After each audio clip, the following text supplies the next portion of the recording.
bonsoir. L'Office français des réfugiés et apatrides en mission à Malte, donc pour identifier les réfugiés de l'Aquarius qui seront susceptibles d'être accueillis en France. Quand vont commencer, Pascal Brice, les examens de situation de ces personnes réfugiées de l'Aquarius ?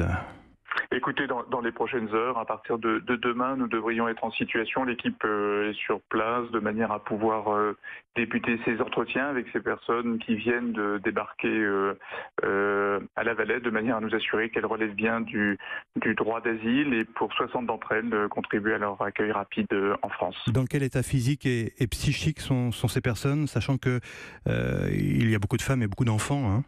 Oui, ce sont toujours des moments à la fois de soulagement pour ces personnes et des moments difficiles parce que, vous le savez, c'est depuis 2 mois la 5e mission de protection de l'OFPRA dans les ports du sud de la Méditerranée, 2 fois en Espagne, déjà 1 fois à Malte, en Italie, cette fois à nouveau à Malte. Et à chaque fois, nous avons là des hommes, des femmes, des enfants qui ont ajouté à des parcours d'exil déjà terribles, notamment à travers la Libye, l'errance, sur ces bateaux et donc ce sont toujours dans des situations particulièrement difficiles. Elles ont d'abord été prises en charge par les autorités maltaises, notamment sur le plan de la santé, du réconfort, et nous allons pouvoir de manière adaptée tenir ces entretiens avec eux. Alors comment va se dérouler l'examen des situations ? Il va y avoir des interviews en quelque sorte sur leur origine, sur leur situation Oui, selon une procédure qui est la même en réalité que celle que nous tenons en France pour les 100 000 demandeurs d'asile qui s'adressent à nous, que nous entendons. Là, il s'agit de le faire sur place à Malte, dans le port de La Valette, sur le lieu d'hébergement.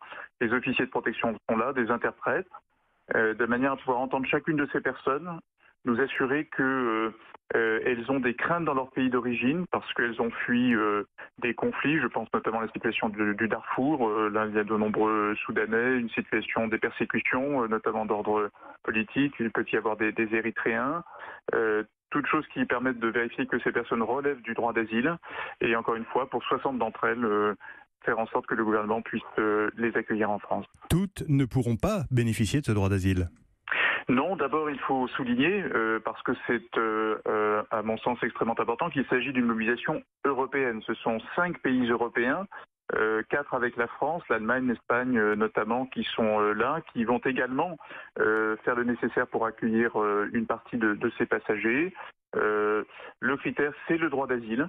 Et ce sont donc 60 personnes qui relèveront bien du droit d'asile qui seront accueillies en France. Et vous voyez que dans ce moment de tension européenne autour de la question de l'accueil des réfugiés, pour l'OFPRA, il est très important, 5e mission, comme je vous le disais, depuis 2 mois dans les ports du sud de l'Europe, de faire la démonstration que ce qui a été décidé au Conseil européen, c'est-à-dire cette capacité de se mobiliser entre Européens pour accueillir de manière digne les personnes et faire respecter le droit d'asile est possible. C'est ce que nous allons continuer à faire. Alors on va reparler quand même de la politique européenne en matière d'immigration, mais que va-t-il se passer pour ces migrants de l'Aquarius que par exemple la France ne peut pas accueillir comme réfugiés ?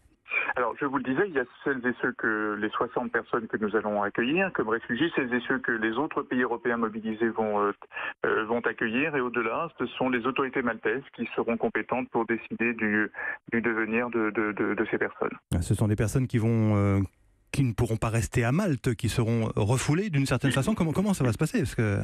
Ça, c'est vraiment les autorités maltaises qui ont la réponse à cette question, soit que ces personnes relèvent de protection à Malte, soit effectivement que ne relevant d'aucun droit au séjour, elles soient reconduites. Alors, pour les personnes qui seront donc accueillies en France, comment ça va se passer ? Est-ce que ça peut aller vite, l'arrivée sur le territoire français ? Oui, ça a été le cas lorsque nous sommes rendus une première fois pour les passagers de l'Aquarius à Valence. Vous savez que dans les quelques jours qui ont suivi, le gouvernement a fait le nécessaire. Ça a été le cas aussi lorsque nous sommes allés en Italie, à Malte déjà pour les passagers à l'époque du Lifeline. Oui, l'accueil ensuite se fait de manière très rapide en France, de manière à ce que ces personnes arrivant en France soient hébergées, prises en charge. Les démarches administratives sont très rapides parce que vous voyez que l'OFPRA a déjà fait l'instruction sur place, aura déjà fait l'instruction sur place.